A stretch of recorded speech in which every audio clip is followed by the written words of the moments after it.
Hello friends, नमस्ते। मैं रूप सर आज फिर आपके सामने नंबर सिस्टम का पार्ट नंबर 2 लेके आ गया। दोस्तों देखो, मैंने आपको पार्ट नंबर 1 में क्या क्या पढ़ाया था। स्थानीय मान, जाति मान और संख्याओं के बारे में बताया था, डिजिट के बारे में बताया था, नंबर के बारे में बताया था। आज दोस्तों मैं इसके पार्ट नंबर 2 की बात करेंगे, जिसमें क्लासिफिकेशन ऑफ संख्याएं, संख्याओं के प्रकार जानेंगे, संख्याएं कितनी प्रकार की होती है। देखो दोस्तों, आज हम पार्ट नंबर 2 पढ़ेंगे।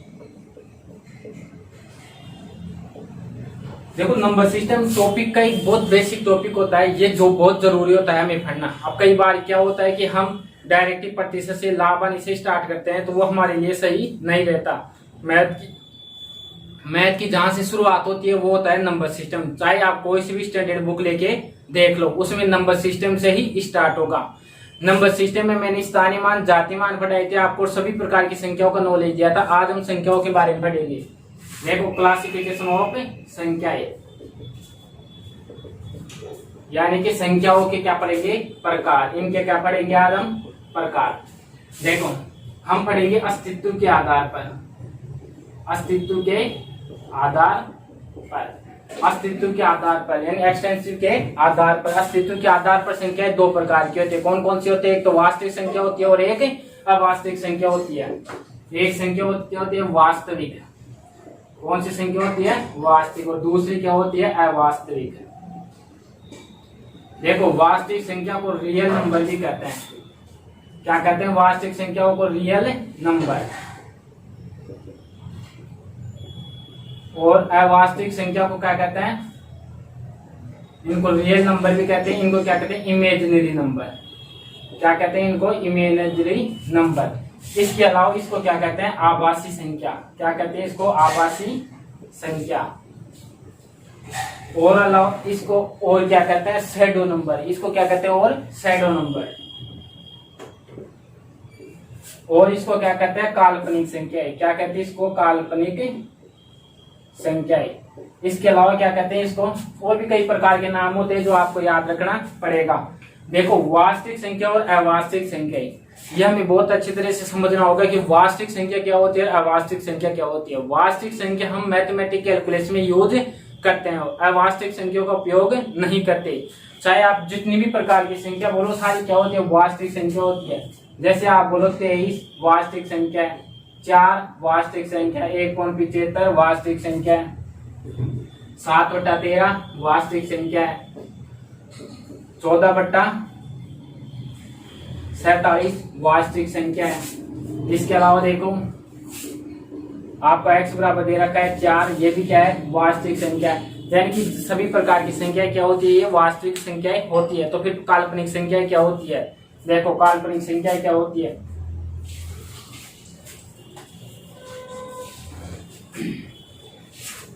काल्पनिक संख्या वो संख्या होती है जिनकी घात के ऊपर क्या आ जाए, जिनके रूट के अंदर क्या आ जाए? माइनस की आ जाए। क्या आ जाए? उनके अंदर माइनस आ जाए। देखो,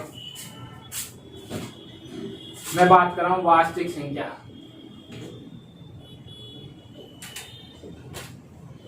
वास्तविक और अवास्तविक,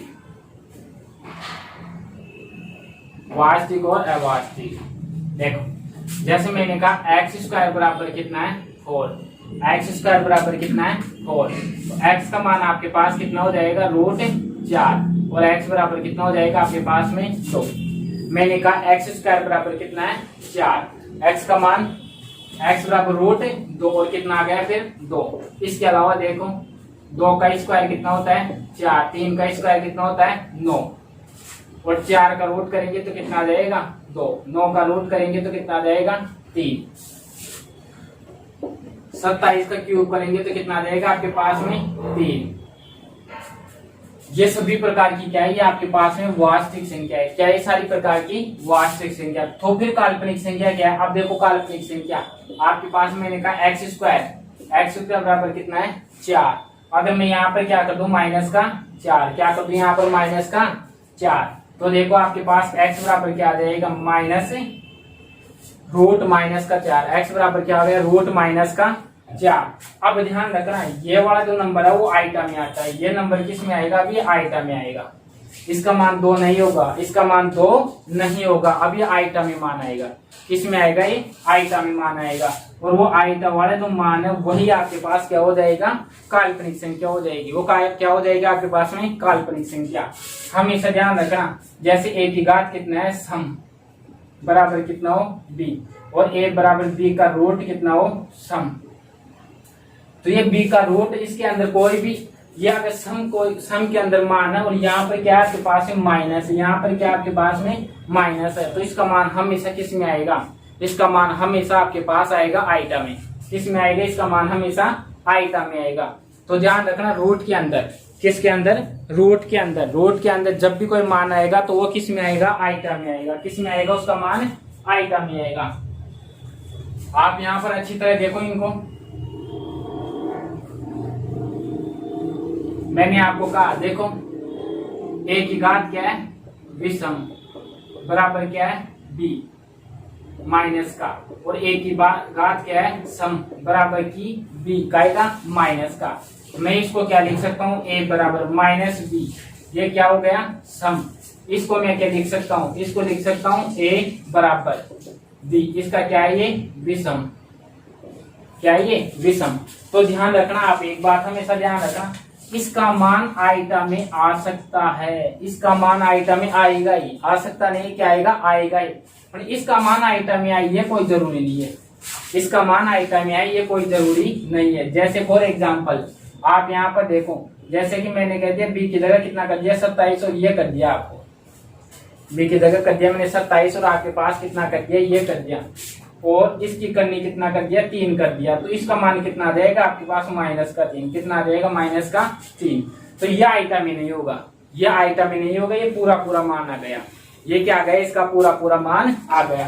पर अगर इसकी जगह आपके पास हो, इसकी जगह अगर आपके पास हो, मान लो जैसे a बराबर कितना हो, ये मान किस में आएगा, ये आइटा में आएगा। किस में आएगा, ये आइटा में आएगा। और आइटा की वैल्यू हमेशा किस में आएगी, अवास्तविक संख्या, काल्पनिक संख्या, शैडो नंबर और आभासी नंबर, और आभासी नंबर जो आपको अच्छी तरह से आना चाहिए। देखो इसके बाद में देखो, आप संख्याओं का अगर और एक्सप्लेन करें, संख्याओं का आगे हम और पढ़े तो देखो, वास्तविक संख्या, वास्तविक संख्याओं को भी हम आगे बढ़ा सकते हैं। वास्तविक संख्या, वास्तविक संख्या, वास्तविक संख्या को 2 प्रकार से पढ़ते हैं। एक तो होता है परिमेयी संख्या, क्या होता है, परिमेयी, और एक क्या होता है, अपरिमेयी। एक होता है परिमेय और एक क्या होता है, अपरिमेयी संख्या। वास्तविक संख्या को 2 प्रकार से पढ़ते हैं, एक तो परिमेयी संख्या और एक है परिमेयी संख्या। परिमेयी संख्या क्या होती है, रियल नंबर। क्या होती है परिमेयी संख्या, रियल नंबर। परिमेयी संख्या क्या होती है, रैशनल नंबर। क्या होती है, रैशनल नंबर। और अपरिमेयी संख्या क्या होते हैं, इरेशनल नंबर। ये क्या होते हैं, इरेशनल नंबर। देखो, वास्तविक संख्या को भी 2 प्रकार से पढ़ते हैं, एक तो होता है परिमेयी संख्या और एक होता है अपरिमेयी संख्या। ध्यान रखना, परिमेयी संख्या क्या होती है और अपरिमेयी संख्या क्या होती है। आप परिमेयी संख्या को देखो, परिमेयी संख्या में देखो रेशियो, ये क्या है, रेशियो, यानी कि क्या होता है, अनुपात। क्या होता है, ये अनुपात। अनुपात जैसे पी परिमेयी संख्या होती है तो अनुपात से बनी होती है। रेशियो, रेशियो तो अनुपात, अनुपात यानी पी अनुपात क्यू। मैं इसको क्या लिख सकता हूँ, मैं इसको लिख सकता हूँ पी अनुपात क्यू। इसके अलावा पी बटा क्यू भी मैं इसको लिख सकता हूँ।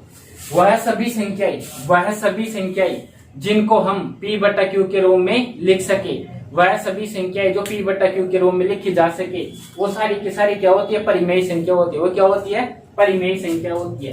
बस एक कंडीशन पता होना चाहिए, क्यू का मान, किसका मान है, क्यू का मान नॉट इक्वल टू 0। क्यू का मान 0 के बराबर नहीं होना चाहिए।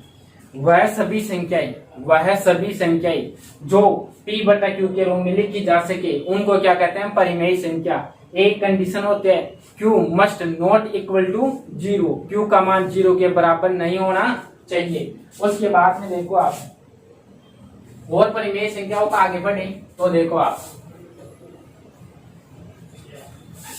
देखो मैंने कहा 23 परिमेयी संख्या, 1.75 परिमेय संख्या, 2.70 परिमेय संख्या, √4 परिमेय संख्या, √9 परिमेय संख्या, x बराबर कितना हो 4 परिमेय संख्या, x बराबर कितना हो 9, x स्क्वायर बराबर कितना 4 परिमेय संख्या, x स्क्वायर बराबर कितना 9 परिमेय संख्या। ये सारी की सारी क्या है परिमेय संख्या। इन सभी को मैं क्या लिख सकता हूँ बट्टे के रूप में लिख सकता हूँ, अनुपात के रूप में लिख सकता हूँ। और वह सभी संख्याएं जिनको अनुपात के रूप में लिखा जा सके वो सारी क्या होती है परिमेय संख्या। जिनको नहीं लिखा जा सके, जिनको नहीं लिखा जा सके वो क्या होती है अपरिमेय संख्या। वो क्या होती है अपरिमेय संख्या। इनको देखो हम इनको क्या लिख सकते हैं बट्टे के रूप में लिख सकते हैं। जैसे 23/1 पॉइंट हटा दो 2 जीरो आ जाएंगे, 175/100 पॉइंट हटा दो 2 जीरो आ जाएंगे, 270/100 इसका मान कितना हो जाएगा 2, इसका मान 3। और यहाँ भी x बराबर √4 जिसका मान कितना हो जाएगा 2, x बराबर कितना 3 जिसका मान कितना हो गया 3। तो ये सारी की सारी क्या होती है परिमेय संख्या। क्या होती है सारी परिमेय संख्या। इसके बाद में और पढ़ना चाहिए परिमेय संख्या को। तो देखो आप परिमेय संख्या को और पढ़ना चाहिए तो देखो आप देखो मैंने कह दिया x स्क्वायर बराबर 4 हो, x स्क्वायर बराबर कितना हो 16। तो देखो यहां पर आपके पास आ जाएगा x बराबर कितना आ जाएगा 2, x स्क्वायर बराबर कितना हो 16 तो x बराबर कितना आ जाएगा 4, x स्क्वायर बराबर कितना हो 9 तो x बराबर कितना हो जाएगा 3।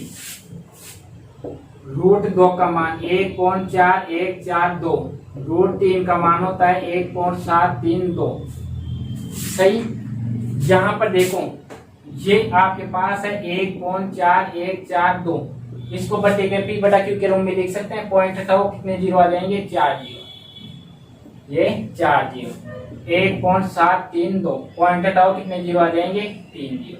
तो ये सारी की सारी क्या है पी बटा क्यू के रूप में परिमेय संख्या, पी बटा क्यू के रूप में परिमेय संख्या। इसका पूरा पूरा मान आ रहा है परिमेय संख्या, पूरा पूरा मान आ गया परिमेय संख्या, पूरा मान आ गया क्या आ गई परिमेय संख्या।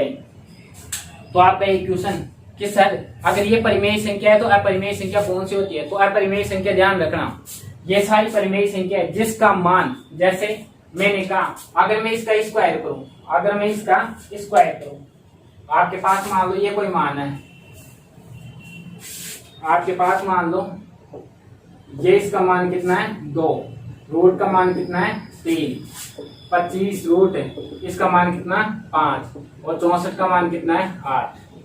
ये देखो अगर मैं इसका रूट करने के बाद में ये मान आ गया तो इसका स्क्वायर करने के बाद में ये आना चाहिए, इसका रूट करने के बाद ये आ गया, स्क्वायर करने के बाद में ये आना चाहिए। स्क्वायर करोगे तो 25, स्क्वायर करोगे तो क्या आना चाहिए 64 आना चाहिए। अगर नहीं आई तो वो क्या हो जाएगी,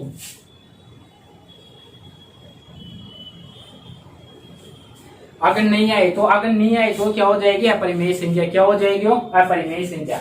जैसे मैंने इसका रूट किया तो मेरे पास आ गए 1.4142, इसका रूट किया तो मेरे पास आ गए 1.732। ध्यान रखना अगर मैं इसका स्क्वायर करूंगा तो मेरे पास क्या ये √2 आ जाएगा, मैं इसका स्क्वायर करूंगा तो मेरे पास 3 आ जाएगा, नहीं आएगा। इसका मतलब क्या हुआ ये तो परिमेय संख्या है परंतु ये अपरिमेय संख्या है। ये क्या हो जाएगी अपरिमेय संख्या, ये भी क्या हो जाएगी अपरिमेय संख्या। जिस रूट के अंदर पूरा पूरा मान न जाए, जिस संख्या के रूट के अंदर पूरा पूरा मान न जाए वो होती है परिमेय संख्या, और जिसमें नहीं आए वो क्या होती है अपरिमेय संख्या। जो पी बटा क्यू के रूप में लिखा जा सके परिमेय संख्या, जो नहीं लिखा जा सके अपरिमेय संख्या।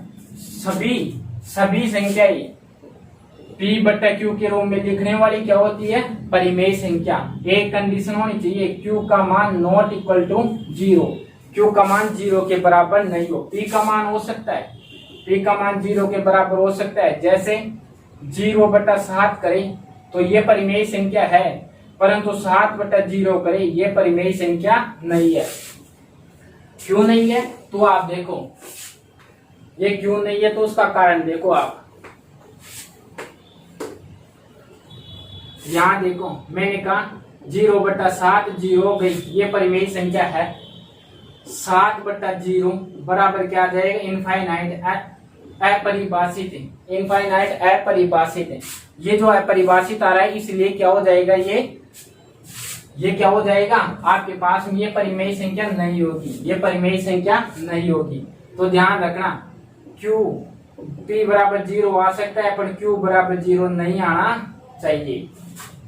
उसके बाद में देखो अपरिमेय संख्या, कौन सी संख्या, अपरिमेय संख्या। देखो आपको अच्छी तरह से समझ में आना चाहिए, जो भी पढ़ाऊं आप नोट डाउन कर सकते हो उसको। अपरिमेय संख्या, इरेशनल नंबर,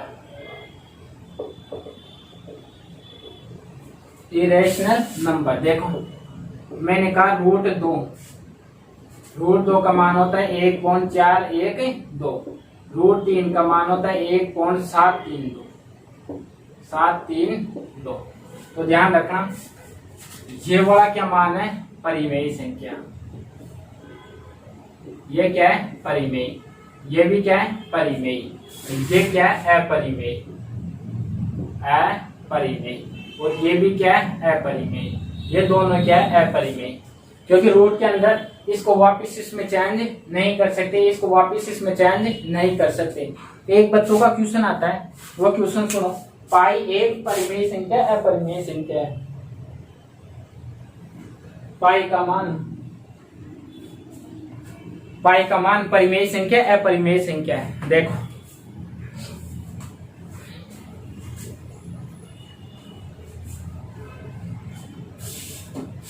देखो पाई के बारे में,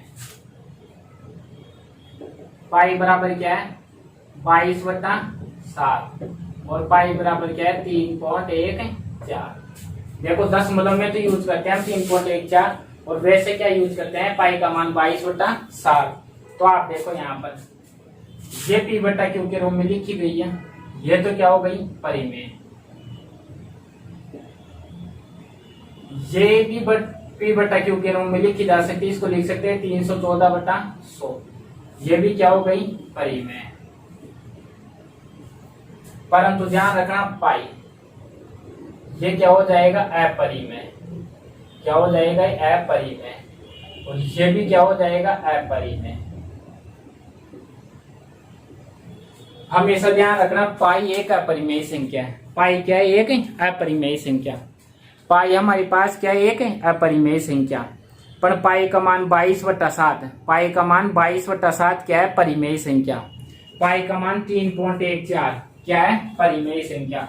हमेशा ध्यान रखना पाई खुद तो अपरिमेय संख्या, पर पाई का जो मान होता है वो परिमेय संख्या होता है। पाई का मान क्या होता है, परिमेय संख्या।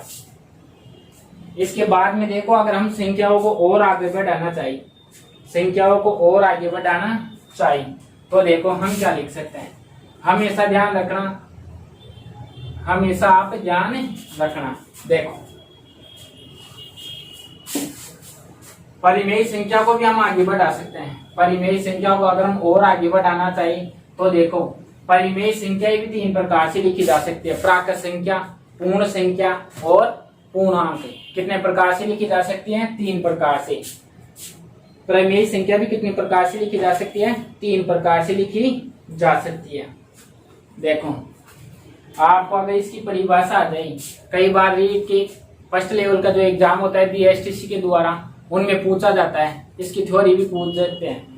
परिमेय संख्या क्यों सी है, वह संख्या जो P/Q के रूप में लिखी जा सके, परिमेय संख्या। अपरिमेय संख्या वह संख्या जो P/Q के रूप में नहीं लिखी जा सके, अपरिमेय संख्या। परिमेय संख्या को 3 प्रकार से पढ़ते हैं हम, प्राकृत संख्या, पूर्ण संख्या और पूर्णांक।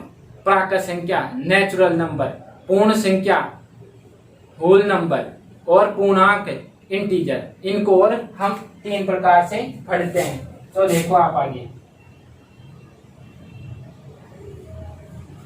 आगे देखो परिमेय संख्या।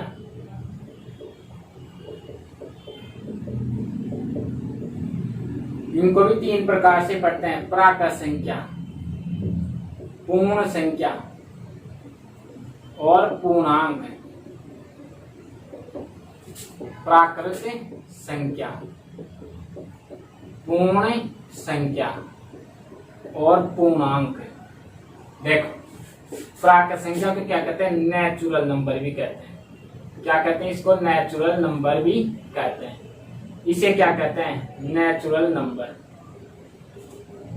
पूर्ण संख्या को क्या कहते हैं, होल नंबर भी कहते हैं। पूर्ण संख्या को क्या कहते हैं, होल नंबर भी कहते हैं। और इसे क्या कहते हैं, इंटीजर भी कहते हैं। क्या कहते हैं इसको, इंटीजर भी कहते हैं। देखो प्राकृत संख्या, जितनी भी हम संख्याएं पढ़ते हैं जो एक से स्टार्ट होती है, वह जितनी संख्या जो एक से स्टार्ट होकर प्राकृत संख्या n तक चलती है, यानी कि अनंत तक n तक चलती है, वो सभी संख्या क्या होती है, प्राकृत संख्या। जिसमें जीरो भी काउंट हो जाए, जिसमें क्या हो जाए, जीरो भी काउंट हो जाए, वो क्या होता है, होल नंबर। क्या होते हैं वो, होल नंबर यानी पूर्ण नंबर। पूर्णांक क्या होते हैं, इंटीजर जो धनात्मक है। पूर्णांक भी कितने प्रकार से होते हैं, 3 प्रकार से, धन पूर्णांक, ऋण पूर्णांक और उदासीन न्यूट्रल नंबर। देखो ये क्या हो जाएगा, नेचुरल नंबर। हम पढ़ते हैं पहले प्राकृत संख्या। क्या पढ़ते हैं हम, नेचुरल नंबर। देखो नेचुरल नंबर,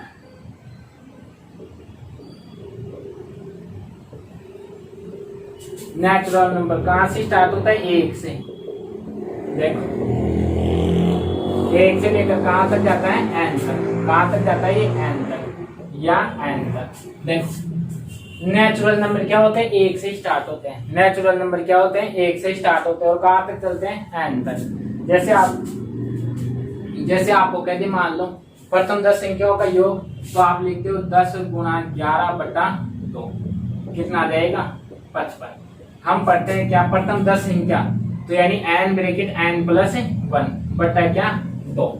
उससे पहले आप देखो इसमें क्या होता है, जैसे nवीं प्राकृत संख्या पूछे, क्या पूछे, nवीं प्राकृत संख्या। तो देखो nवीं प्राकृत संख्या, nवीं प्राकृत संख्या क्या होती है, n ही होती है। आपको पूछे xवीं प्राकृत संख्या, क्या पूछे, xवीं प्राकृत संख्या, तो xवीं प्राकृत संख्या x ही होती है। जैसे आपको पूछे 7वीं प्राकृत संख्या, तो 7 ही होती है। आपको पूछे 12वीं प्राकृत संख्या, तो 12 होती है। आपको पूछे 43वीं प्राकृत संख्या, तो 43 होती है। आपको पूछे 20वीं प्राकृत संख्या, तो 20 ही होती है। यानी कि प्राकृत संख्या यानी कि नेचुरल नंबर, प्राकृत संख्या यानी कि नेचुरल नंबर। नेचुरल नंबर हमेशा ध्यान रखना, नेचुरल नंबर हमेशा ध्यान रखना कहां से स्टार्ट होता है, 1 से, और कहां तक जाता है, नेचुरल नंबर तक जाता है। आपको जब भी पूछे nवीं, कौन सी, nवीं प्राकृत संख्या, तो n ही होती है। xवीं प्राकृत संख्या, तो आपके पास क्या हो जाएगी, x ही हो जाएगी। जैसे इसके अलावा आपको पूछे, क्या पूछे आपको, देखो आपको पूछे 7वीं प्राकृत संख्या, तो 7वीं प्राकृत संख्या क्या होती है, 7वीं होती है। 43वीं प्राकृत संख्या, 43वीं प्राकृत संख्या क्या होती है, 43 ही होती है। हमेशा ध्यान रखना है, क्योंकि 1 से स्टार्ट होती है, जो भी नंबर दे रखा वही नंबर हमारा होता है।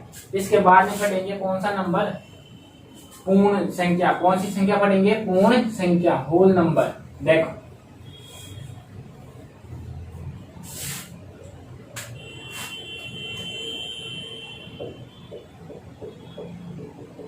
होल नंबर, ये कहां से स्टार्ट होती है, 0 से। 1 2 3 4 5 और कहां तक जाती है, होल नंबर तक जाती है। कहां तक जाती है, होल नंबर तक जाती है। इसमें आपको पूछे nवीं पूर्ण संख्या, आपको पूछे xवीं पूर्ण संख्या, आपको पूछे 7वीं पूर्ण संख्या, आपको पूछे 47वीं पूर्ण संख्या। देखो बड़ा सिंपल है, कुछ भी नहीं है, होल नंबर यानी कि पूर्ण संख्या। कौन सी संख्या पूछ रहा है आपको, ये पूर्ण संख्या। पूर्ण संख्या जब भी आपको पूछे, क्या पूछे आपको, पूर्ण संख्या, तो हमेशा ध्यान रखना पूर्ण संख्या कहां से स्टार्ट होती है, जीरो से स्टार्ट होती है। पूर्ण संख्या कहां से स्टार्ट होती है, जीरो से स्टार्ट होती है।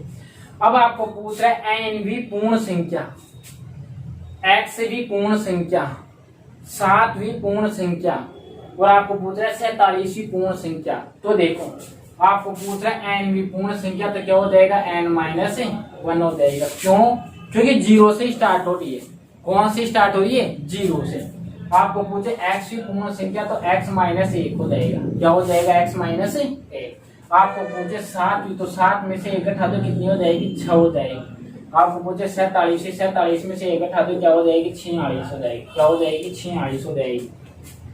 हमेशा ध्यान रखना, एक बात हमेशा ध्यान रखना, प्राकृत संख्या 1 से स्टार्ट होती है, पूर्ण संख्या 0 से स्टार्ट होती है। और एक बात और सुन लेना, मैं चाहे आपको अच्छा लगे चाहे नहीं लगे, मैं तो वहीं से पढ़ाऊंगा जहां से इसको पढ़ाया जाता है। मैं ऐसी कोई चीज नहीं पढ़ाऊंगा जो आपको आकर्षित कर सके। मैं मानता हूँ आपको अभी वो चीजें नहीं मिल रही होगी जो आप चाहते हो, पर आप सब्र करना, 1 या 2 दिन बाद में वो चीजें आपको उपलब्ध हो जाएगी। मैं इनको छोड़ नहीं सकता, मैं इनको इग्नोर नहीं कर सकता। आपको ये पढ़ना ही पड़ेगा। अगर आपको आता है तो बहुत बढ़िया, अगर आपको नहीं आता है तो आप इसको पढ़कर आपका लेवल बढ़ा सकते हो। ये बहुत जरूरी है। जब ये छोटी छोटी चीजें बाद में बड़ी चीजें बनकर आपके सामने आएगी तो आपका यही काम आएगा। इसलिए हमेशा ध्यान रखना, कोई भी टॉपिक का बेसिक कंसेप्ट आपको पता होना चाहिए।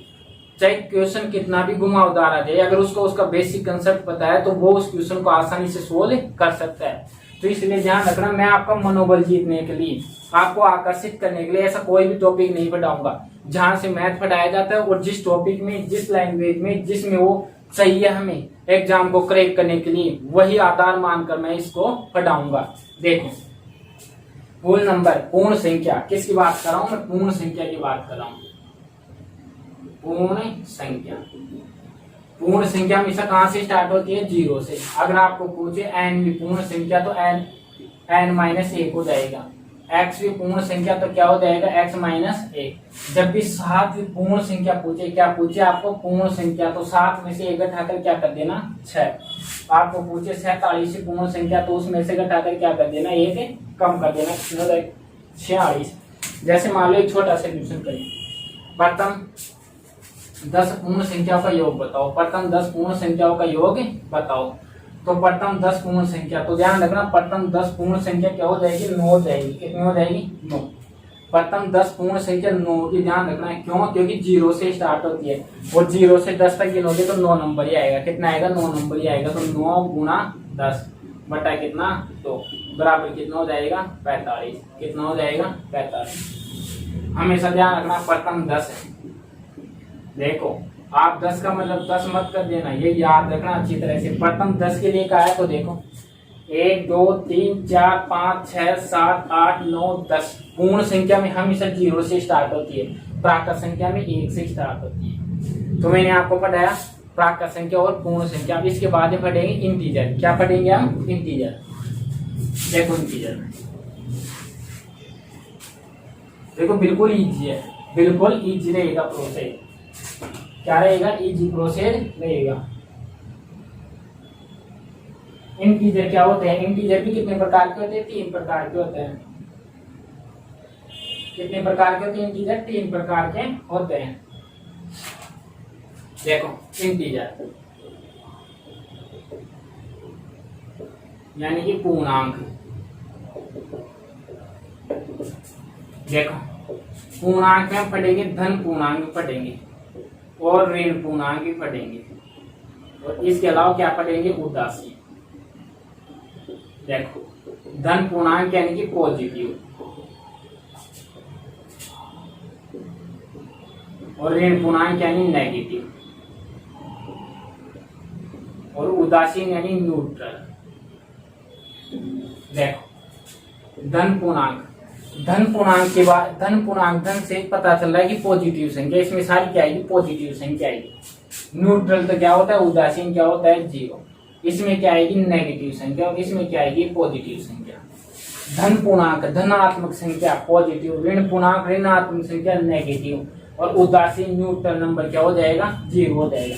जैसे मैंने कहा धन पूर्णांक, जैसे मैंने लिखा 1 2 3 4 5, ये कहां तक चलेगा, इंटीजर तक। कहां तक चलेगा, इंटीजर। उदासीन जैसे 0, ऋणात्मक संख्या -1, -2, -3, जैसे -4। देखो ये तो मेरे पास क्या गई, यहाँ से यहाँ तक की तो क्या गई ऋणात्मक संख्या, यहाँ से यहाँ तक क्या गई धनात्मक संख्या। दिया मेरे पास क्या हो गया उदासीन। ये कहाँ तक चलेगा -i तक। कहाँ तक चलेगा -i, यानी कि इंटीजर तक। कहाँ तक चलेगा इंटीजर तक। तो आपको पता होना चाहिए, आपको पता होना चाहिए, क्या पता होना चाहिए आपको, पूर्णांक। पूर्णांक को कितने प्रकार से पढ़ेंगे, 3 प्रकार से। कितने प्रकार से पढ़ेंगे पूर्णांक को, 3 प्रकार से। पूर्णांक को हम पढ़ेंगे 3 प्रकार से। धन पूर्णांक, धन पूर्णांक यानी कि पॉजिटिव इंटीजर, ऋण पूर्णांक यानी कि नेगेटिव इंटीजर, उदासीन न्यूट्रल, न्यूट्रल पूर्णांक। देखो धन पूर्णांक में पॉजिटिव संख्या है, ऋण पूर्णांक में क्या आएगी नेगेटिव संख्या, ये क्या आएगा न्यूट्रल उदासीन। ध्यान रखना हमेशा इसके अंदर। ये कहाँ काम आती है आपके, ये कहाँ काम आती है, ये जब आप ट्यूशन करोगे, जब आपके पास में ट्यूशन आएंगे, किस प्रकार के ट्यूशन आएंगे। देखो जब हम कोई इक्वेशन सोल्व करते हैं, हम क्या करते हैं, कोई इक्वेशन सोल्व करते हैं। जैसे x का मान आ गया आपके पास में, x का मान -2 भी आ गया और 3 भी आ गया। x का मान आपके पास ये आ गया, क्या आ गया, x का मान आपके पास -3 भी आ गया और कितना आ गया 2 भी आ गया।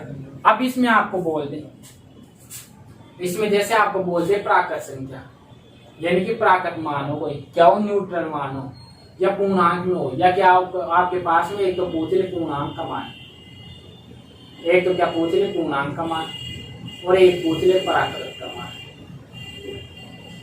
देखो प्राकृत का मान पूछे तो आपका आंसर कितना हो जाएगा, 2 हो जाएगा। मान लो आंसर इस प्रकार दे रखा है लैंग्वेज में, प्राकृत संख्या का मान दे रखा, प्राकृत संख्या पे कोई आंसर पूछ रहा है तो प्राकृत संख्या में हमेशा कितना हो जाएगा 2, क्योंकि प्राकृत संख्या में हम नेगेटिव नंबर नहीं पढ़ते, प्राकृत संख्या में हम नेगेटिव नंबर नहीं पढ़ते। अगर आपको पूर्णांक के लिए बोले तो पूर्णांक में देखो -3 भी आंसर होगा और 2 भी आंसर होगा, क्योंकि पूर्णांक के अंदर क्या होता है नेगेटिव नंबर भी होता है, पॉजिटिव नंबर भी होते हैं। तो पूर्णांक में तो -3 भी इसका आंसर होगा और 2 भी इसका आंसर होगा।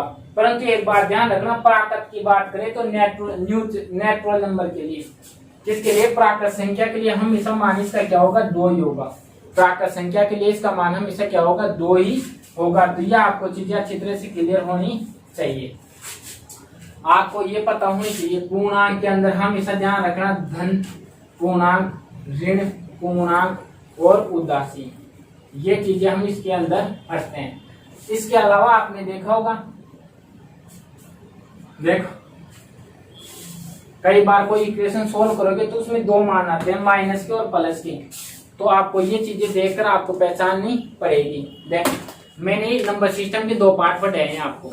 नंबर सिस्टम का क्या पढ़ा दिया मैंने, पहला पार्ट पढ़ा दिया, उसके बाद में क्या आ गया ये दूसरा पार्ट भी आ गया। पहले पार्ट में मैंने आपको बिल्कुल बेसिक पढ़ाया था, उसके बाद में थोड़ा लेवल हमने बढ़ा दिया। देखा जाए तो ये भी बेसिक है इसका। तीसरी बात सुनो, जैसे हम इसके तीसरे पार्ट में, इसके बाद में हम पढ़ेंगे संख्याओं को, क्या पढ़ेंगे, इसके बाद में हम संख्याओं के और प्रकार पढ़ेंगे। जैसे ये जो संख्याओं के जोड़ बाकी चलते हैं इस प्रकार से, फिर इसके बाद में हम पढ़ेंगे एक नियम पढ़ेंगे, इसके इकाई अंक पढ़ेंगे, रिमाइंडर थ्योरम पढ़ेंगे, भागफल विधि पढ़ेंगे, ये हम तीसरे पार्ट में पढ़ेंगे। तो ध्यान रखना, इसके अलावा अपना जो बेच चल रहा है एडवांस मैथ का, उसमें अलजेब्रा के 6-7 पार्ट पढ़ा दिए, 7 पार्ट पढ़ा दिए, तो उन 7 पार्ट को आप देखो, इसका ये दूसरा पार्ट चल रहा है। इसके अलावा क्लॉक के और कैलेंडर के पार्ट आपको जो मैथ के सिलेबस के अनुसार है वो पढ़ा दिया। एक बात आप हमेशा ध्यान रखना, एक बात हमेशा ध्यान रखना, आपको साइंस की वीडियो लगातार मिल रहे हैं, डेली साइंस की वीडियो डाले जा रहे हैं, तो साइंस का कंटेंट बिल्कुल क्लियर है, डेली वीडियो डाले जा रहे हैं, मैथ के और इनके वीडियो भी डेली डाले जा रहे हैं। तो आप एक बात हमेशा ध्यान रखना, आप लगातार हमारे चैनल के साथ बने रखे, उससे आपको फायदा मिलेगा। आपको जो भी कंटेंट है वो घर बैठे उपलब्ध हो जाएगा, क्योंकि अभी कोरोना की महामारी चल रही है, तो आपको घर से बाहर जाना तो वैसे भी अलाउ नहीं है, और अगर आप सुरक्षित रहना चाहो तो घर पर ही रहो। अगर आपको हमारा वीडियो अच्छा लगे तो वीडियो को लाइक करें, शेयर करें और कमेंट्स करें, और आप तो खुद तो देखोगे, अपने दोस्तों को भी ये वीडियो दिखाना है, ताकि इस वीडियो को आप देखकर अपनी पढ़ाई को कंटिन्यू कर सको, आप अपनी पढ़ाई को क्या कर सको, कंटिन्यू कर सको। अगर आपको किसी भी प्रकार से, चाहे मैथ की बात करें, चाहे रीजनिंग की बात करें, चाहे साइंस की बात करें, आपको किसी भी प्रकार से कोई भी प्रॉब्लम है तो आप कमेंट सेक्शन में लिखकर हमें आप बता सकते हैं। चैनल का नाम आपको पता है, डी कैंपस रूप सर के नाम से है। लेवल हमारा SSC, CGL, mains, CDS, railway, Patwar को टारगेट बनाकर आपको ये बैच पढ़ाया जा रहा है। जय हिंद, जय भारत।